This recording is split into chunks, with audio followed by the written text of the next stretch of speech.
Miami's marksman from beyond the arc. Robinson for three. It's a Robinson rainstorm from downtown. His basketball path had a humble beginning. My first 3 years were very underwhelming. I didn't check into games. He would go into the gym and shoot. He just started to practice and practice and practice. His shooting set him apart from the rest. He became so proficient that the fans would actually groan if he missed 2 threes in a row. Another three, and Duncan Robinson wears a crown. That's the way it should be in a book. Like if someone's like, how do you shoot? It should be a picture of him. He is built for the culture. He's maximized every opportunity that's come his way. Robinson, a real long three. Get out of here, Robinson. And his confidence continues to climb. I've said this for a while. He's one of the best shooters on this planet. Nobody thought it would be in the NBA, but it was fitting for my journey and my career to push the chips to the center and bet on myself. Inside the Heat, Duncan Robinson.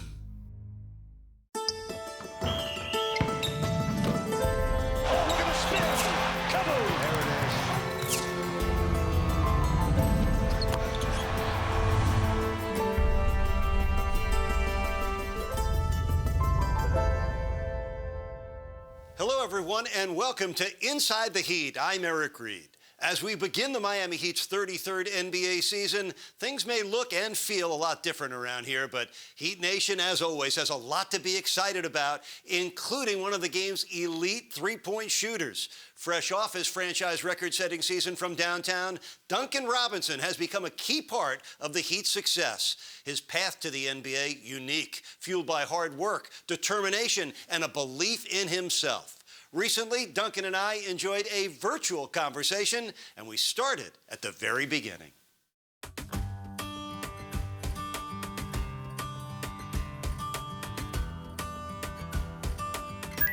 Well, a sign of the times here in 2020 for sure. I'm here in my home in Boca Raton and Duncan Robinson in his home in Miami. Nonetheless, it's great to catch up with you, Duncan. And let's start right at the beginning of your life, growing up with your family and your parents in Newcastle, New Hampshire. We had less than, I think, 1,000 people in our town. My graduating class of 6th grade, I was one of 4. So definitely a small town. Grew up the youngest of 3, really close to my whole family. And to feel their support throughout my entire journey has really been special. We were very outdoors, nature. We turned off the TV for 7 years. New Hampshire has about 12 miles of coastline. So in the summers, it's really nice, kind of like a little bit of a beach town. The winter, the good thing that I always had was basketball, and that it may have been freezing out, but I was able to play the sport that I loved. When did the sport of basketball come into your life, and how did it happen? I started playing when I was young. You know, my dad played, and he first introduced me to the game. I really didn't fall in love with it probably until about middle school and then high school. I was a late bloomer. You know, I was 5'6" as a freshman and grew pretty much a foot throughout high school. Duncan shot up to 6'6" his senior year at the Governor's Academy in Massachusetts and averaged 18.5 points a game that season. But getting to that point was not easy. The whole Governor's experience was very challenging. My first 3 years were very underwhelming from a production standpoint. In my junior year even, I didn't check into games. We would take him out to eat after games, and he'd be apoplectic, really, just so disappointed and so frustrated. But then we'd bring him back, and he would go into the gym and shoot. He just said, I'm gonna have a relationship with basketball. Everybody else he was gonna become deaf to. He just started to practice and practice and practice. It just really challenged my love for the game, and you know, I ultimately ended up making a decision to continue to stick with it and continue to try to push forward. And I was able to have a pretty solid senior year and position myself for a little bit of the future.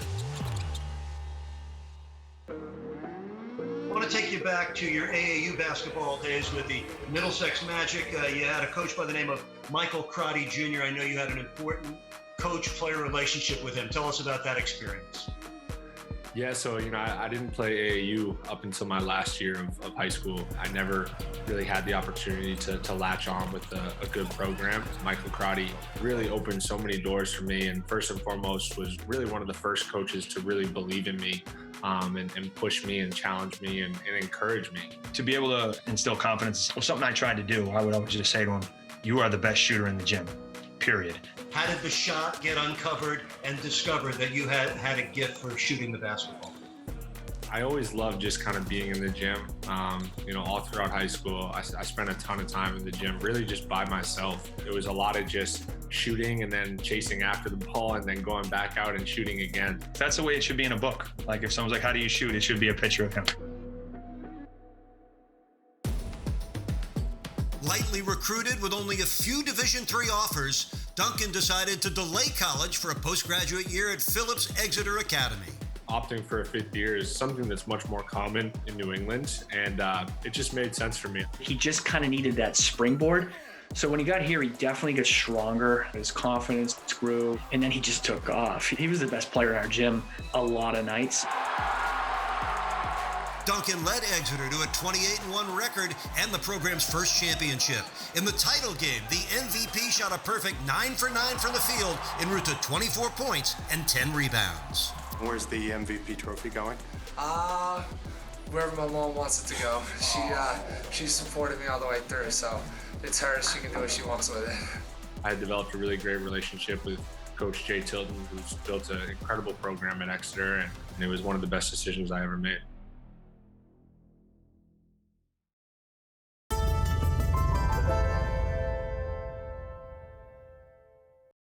Welcome back to Inside the Heat. Duncan Robinson had become a good player on his teams in high school, AAU, and at his prep school. But when it came time for college, he was realistic, and he wanted to choose a school that had great academics where he could also play the game he loved. He ultimately decided on a small Division III liberal arts college that checked all those boxes. Duncan and I continued our virtual conversation with his decision to play at Williams College.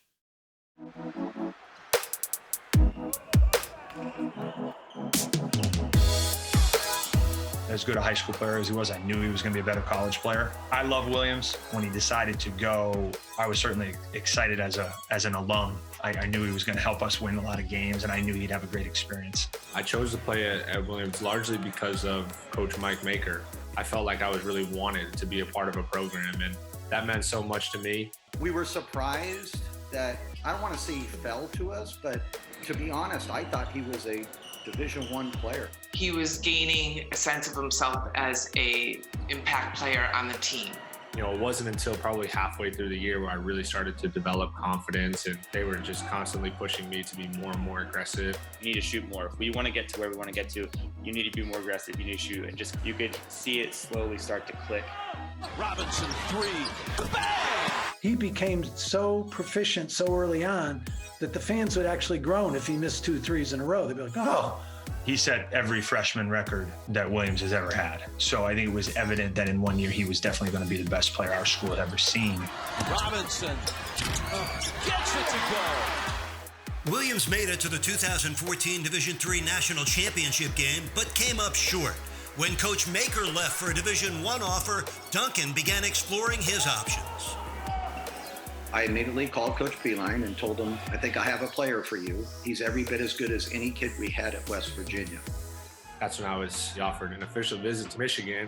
It was initially going to be a walk-on. I said, no, he's too good to be a walk-on. Let's just offer him a scholarship. He's good enough. Take us through your 3 years in Ann Arbor playing for Michigan. The transition certainly didn't come without its fair share of adversity. That redshirt year, the first year that I sat out, thinking that I had made a terrible mistake. I just tried to continue to stick with it. He was playing with 4 or 5 first-rounders, and we had other very good players as well, and so he was just sort of trying to fit in. We had to get him to hunt more shots. That was challenging for him because he had to grow in such different ways. He had to really prove his mettle defensively. He had to really round out his game even more, and he had to really earn that, and that was hard. It wasn't always easy for him. I think he's gone through a lot of adversity. My junior year, made the Sweet 16. Another three, and Duncan Robinson wears a crown. We just would always end up playing our best basketball at the right time. And for my senior year, we were able to win another Big Ten tournament championship and go all the way to the national championship game. One more in the corner. Robinson, bingo! Unfortunately, Michigan lost the national championship game, but Duncan was still able to make a name for himself during his time in Ann Arbor. He scored 1,000 points for us at Michigan. If he played 4 years, he would have been probably the all-time leading three-point shooter. He just had some great moments in different games to really put games away for us. He really learned what it was to compete at a high level. He developed a lot of strong relationships there. That's a special thing about college basketball. You know, to this day, some of my closest friends are the guys that, you know, were on that team. Unclear of where his future was headed, Duncan reached out to a staff writer and expressed his interest in a sports journalism career. I remember reaching out to Mark Titus at the time, who was working at The Ringer, and did an informational interview. And I just picked his brain on his job and how he kind of got to where he was. It's funny now, looking back. Taking a chance on himself, Robinson knew he would have to take a road less traveled to make it to the NBA. He could go to Europe and make a lot of money. You know, he got down to a couple of teams, and he chose the Heat, but he knew he was going to have to spend time in the G League to get there. Your senior year at Michigan was winding down. What did you envision was ahead, or was Duncan Robinson's next step in life and in basketball?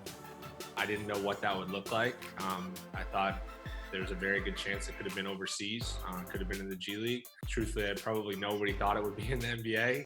But it was also fitting for my journey and my career to kind of have that uncertainty looming over and to just kind of push the chips to the center and bet on myself.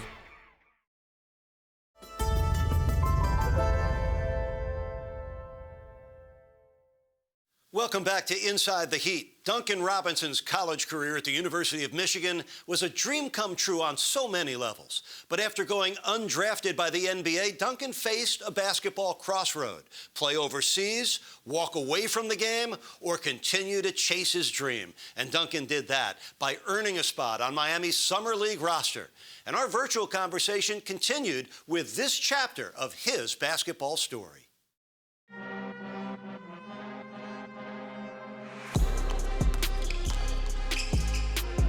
Very nice. Very nice. Right from that first Summer League training camp practice, I remember just being kind of taken back by the focus and the intention towards developing this culture. He's more competitive than you would think he is, quicker than you think he is, so we like his skill set. I was somebody that Chet went after right away as soon as the draft was over, and you can see why. Duncan was not alone in his development. His grind was shared with other young talents. You know, I was fortunate enough to play with former college teammate of mine at the time, Derek Walton, and then also Derek Jones and Bam and Yonte Mayton. To have that be my first professional basketball experience was a special one.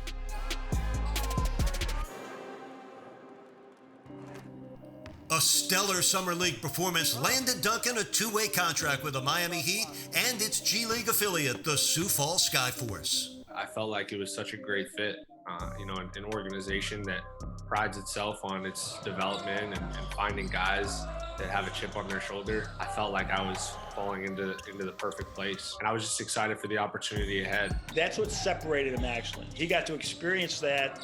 It gave him an edge. I think guys with an edge going into the NBA have a huge advantage over those guys who are supposed to be good. Just trying to prove myself, be aggressive, make shots, and help the team win in any way. He could reign on one stage in Sioux Falls and then going to the big stage of Miami. He saw opportunity and just kept working the open doors as they came. Here's Duncan Robinson, triple. Oh, wow. So Duncan Robinson's 8th triple of the preseason, his first score of this game. The Heat would place a welcome mat out for Duncan after a successful preseason as he made the 2018-19 opening day roster. How quickly did you know that this is exactly the kind of place, you know, I want to be and need to be to get to be who I want to be? Really early on, my early meetings with Coach Spo, you know, I remember him saying, you know, look, you can really shoot, but we want to take that skill to another level. He's an elite shooter. You can't leave him alone. And he works at it and works at it and works at it. Your NBA debut with the Heat came in the 4th game of that season against the New York Knicks. What's your memory from game 1 in your career in Miami? I was supposed to fly to Sioux Falls in the morning. Right before the game, a couple guys went down, and all of a sudden I was not only going to be dressing, but it was in all likelihood I was going to be playing. You know, as soon as my number was called, I remember just like eagerly like jumping up and rushing to the scores table, just like trying to check in. And first couple possessions, you just feel like everything's moving a million miles an hour, but then you just kind of start to settle in and just play basketball. Out to Robinson for three. Committed.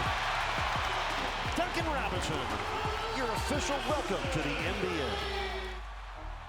Duncan split the majority of the 2018-19 season between the Heat and the Skyforce. His impact with Sioux Falls was sure felt, averaging 21 points and setting a single-season record with 157 threes. I loved my time in Sioux Falls. I can't say enough positive things about that organization up there and the way that they run things. The weather's a little cold. That would maybe be the only downfall, but the basketball experience was top tier for sure. Duncan's got it again. Robinson for three, his fifth of the game in the left corner. Down it goes. The confidence that the Heat coaching staff and the Sioux Falls staff had in him to continue to improve on what he does well, that encouragement is what he thrived on.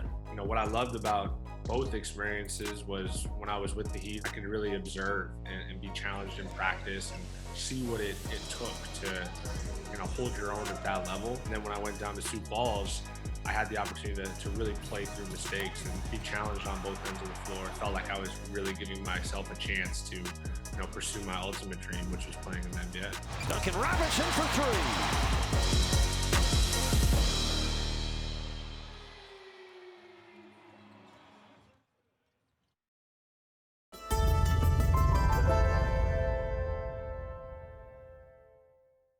Welcome back to Inside the Heat. Duncan Robinson was just beginning to find his NBA niche with his long-distance shooting and his work ethic. As a rookie, he played 15 games with Miami, but he averaged over 20 points a game in the G League, playing on a two-way contract.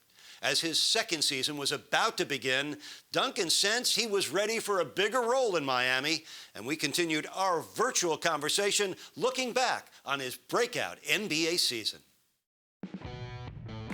This is Robinson. And that's a three, and this home crowd up and out of their seats. Well, Duncan, we get to 2019-2020 in a year and season full of surprises. You were one of the best surprises in Miami. But for me, it was really just about continuing to gain confidence and building on top of each other and experience success and having my work and my preparation come to fruition. Oh, that's pretty. Backdoor cut. Boy, what a threat Robinson has become. It was your teammates and your head coach and his staff that were feeding that confidence. What was that like for a young player really in his first full NBA season? It's incredible to have the support, particularly of, you know, Coach Spo. I've said this for a while. He's one of the best shooters on this planet. He's put in the work, he's put in the sweat, he's put in the grind. Just that, like, unrelenting confidence in me. Over time, it just, like, it wears on you, like, through osmosis. Robinson for three, got it! Right at the buzzer! That's how you motivate him. You just have to believe in him. It's really rewarding to see the fact that his confidence is the highest I've ever seen it at the highest level.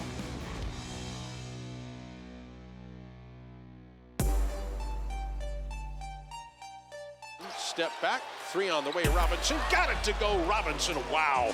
How hard you have to work without the basketball to get free might be the most overlooked and underrated thing about most great shooters in the league. Talk about that element. It's probably what I work on the most now. That's been my biggest area of focus, is to just find ways to get open and free yourself so you can get to your shot and still be effective. Robinson again! It's a Robinson rainstorm from downtown. South Florida loves their Duncan. Robinson, a real long three. Get out of here, Robinson! Oh my goodness! And it is that efficiency from beyond the arc that landed him a spot in the three-point All-Star competition. It was a great experience to have my family and my friends out there. My teammates competing there as well. What's up, Miami? It's me, and I'm with the homies. You know, we all the All-Star weekend. To represent the Miami Heat organization. Get hot! Get hot! Come on, dog! Disappointed in the result, and you know, the motivation to get back is certainly high. In a remarkable year, with 19 games still remaining, Duncan set a Heat record for most threes made in a single season with 233. Despite a global pandemic shutting the league down for 4 months, the season did restart. 22 teams played in a first-of-its-kind NBA bubble. Duncan Robinson pull-up three, and then not a perfect way to restart the NBA season. To be a part of that, to have those memories, let alone, having the run that we did, to do it with that group of guys was really, really special. And we all just really embraced being there. And as a group, we just carry this massive chip on our shoulders. You wound up starting all 21 playoff games. You hit 62 threes. What stands out in your memory as the high point of that part of the journey? Just the level of competition, the flow and the feel and the physicality. Robinson fires a three, puts it in. Duncan Robinson with his 6th three-pointer of the game. I really felt like I improved a lot and learned a lot about what it was going to take moving forward.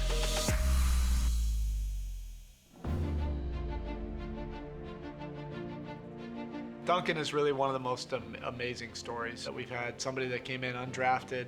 His level of perseverance and grit is in the top percentile of this entire association. So gratifying to see him achieve so much when the odds were so big. He's, maximized every opportunity that's come his way. I watched from where he was to where he is now, and the growth. And not just the growth as a basketball player, but the growth as a man, the confidence that he has in himself. And to get where he is something that's really, truly remarkable. He's one of the best shooters in NBA, and I'm expecting big things for him this season, and keep shooting, Duncan. What do you see ahead for yourself, and what you see ahead for this championship aspiring team this year? From a personal standpoint, I'm just really excited to continue to develop and continue to prove myself at this level. And then from a group standpoint, we feel like we have everything we need. And of course, it starts with our leaders and guys like Miam, Jimmy, and Goran, the new additions as well. We feel like we have a great mix. Looking forward to about 300 more kabooms this year, brother. I like it. Stay healthy and be well. We'll see you soon, okay? Yeah, for sure. Thank you guys. That was fun. Duncan Robinson is already regarded as one of the NBA's best shooters in a league that values the three-point shot, and he's determined to grow his game off his breakout season. Now, his willingness to continue to work on his game with the same passion, purpose, and persistence that got him here in the first place has everyone in Heat Nation excited about what comes next for Miami's long shot maker. And thank you for watching this edition of Inside the Heat. I'm Eric Reed.